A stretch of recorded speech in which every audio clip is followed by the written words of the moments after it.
Bonjour tout le monde, j'espère que vous allez bien. Aujourd'hui, je vais vous raconter une histoire très intéressante. C'est mon histoire, peut-être. Voilà. Dans un petit village entouré de montagnes bleutées vivait Hamid, un berger respecté pour sa sagesse. On dirait de lui qu'il connaissait mieux les chemins du cœur que les chemins de la forêt.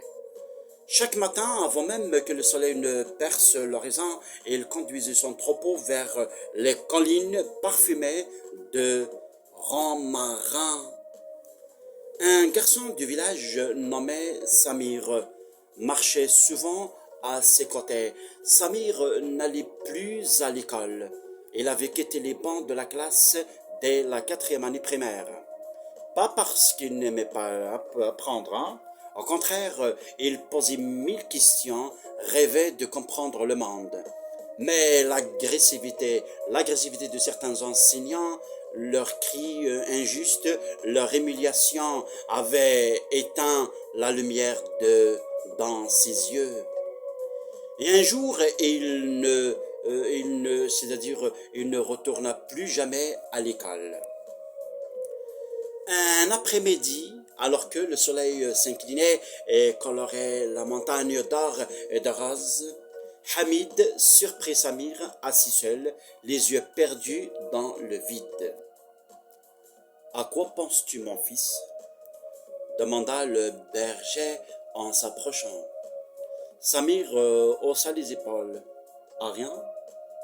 La vie comme ça, je suis mieux ici. À l'école, ils ne voulaient pas de moi. Hamid s'assit à côté de lui. Tu te trompes, Samir. Ceux qui t'ont maltraité ne méritent pas ton abandon. L'école, c'est l'avenir. Ce n'est pas pour eux que tu apprends. C'est pour toi, Samir. Samir baissa la tête. Mais si je retourne, j'ai peur. Peur d'être encore blessé, Hamid. Hamid posa sa main rugueuse sur son épaule. La vie entière n'est qu'un retour. On tombe, on se relève. Je suis berger, Samir, et je marche derrière mes moutons pour les protéger. Mais toi, tu n'es pas un mouton. Tu peux choisir ta route, Samir. Le vent souffla doucement comme s'il attendait la réponse du garçon. Et dans ce silence, quelque chose changea. Samir releva les yeux. Je vais essayer juste pour toi, Hamid. Le lendemain, Samir entra dans l'école avec le cœur qui battit fort. Certains élèves se moquèrent. Regardez, le berger revient. Mais Samir garda la tête haute et il se rappela les paroles de Hamid. Ce n'est pas pour eux que tu apprends. Semaine après semaine, Samir travailla avec une détermination impressionnante. Les nouveaux enseignants découvrirent vite un élève sérieux, discret mais brillant. Celui qu'on pensait perdu devint rapidement l'un des meilleurs. Là-haut, dans les collines, Hamid suivait ses progrès avec fierté. Je savais que tu avais quelque chose dans la tête. Il fallait juste le réveiller. Le temps s'écoula. Samir réussit au collège.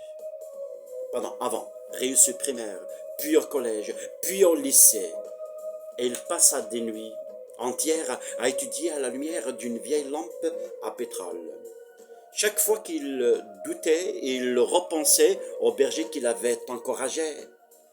Le jour où il obtint son baccalauréat, il courut jusqu'aux collines essoufflé, un papier froissé à la main. Hamid, regarde, je l'ai eu. Le vieux berger sourit comme un père, comme dirais-je, un père. Tu vas, mon fils? Tu vas, mon fils? Tu vas, Samir? L'avenir n'était pas dans la poussière des champs. Et il était, comme dirais-je, dans tes cahiers. Samir poursuivait ses études et avec le temps réalisa ce qu'il n'aurait jamais cru possible. Et il devint enseignant de français, passionné, bienveillant et aimé de ses élèves, le professeur qu'il aurait rêvé d'avoir. Un jour, dans sa première rentrée en tant qu'enseignant, Samir retourna voir Hamid. Hamid, je suis devenu professeur. Moi, le petit berger qui avait peur de lire devant la classe. Hamid posa son bâton et leva les yeux vers lui. Ce n'est pas moi qui t'ai mené là-bas, c'est toi qui as marché. Moi, je t'ai juste montré le chemin. Samir sourit. Sans toi, je ne l'aurais jamais trouvé. Le vent se leva, doux, léger comme pour applaudir. Et le vieux berger regarda l'horizon. Alors maintenant, c'est ton tour de montrer la route à d'autres. Oui. Et c'est que Samir fit chaque jour avec la conviction profonde qu'un seul mot d'encouragement peut sauver une vie, peut sauver une vie. Toi, Hamid, berger des collines, tu gardais le mouton et mon destin. Quand j'avais quitté l'école et mes rêves, c'est toi qui m'as tendu la main. Dans le vent, tu m'as dit doucement, lève-toi, Samir, avance encore. La vie n'est pas faite pour la peur. Et l'école, tu verras, c'est de l'art. Tes mots ont rallumé ma lumière. Et ils ont réparé mon cœur blessé. Grâce à toi, j'ai repris ma route. Grâce à toi, je n'ai plus abandonné. Aujourd'hui, je marche sans crainte. Je suis devenu ce que je voulais être. Et dans chaque élève que j'encourage, je vois ton regard me promettre. Un jour, mon fils, tu comprendras que parfois un seul mot, une seule voix peut changer une vie entière, comme la mienne a changé grâce à toi. Comme la mienne, Hamid, a changé grâce à toi. Comme la mienne a changé grâce à toi. A changé grâce à toi. Merci Hamid. Merci beaucoup. Merci pour tout. Merci, merci, merci.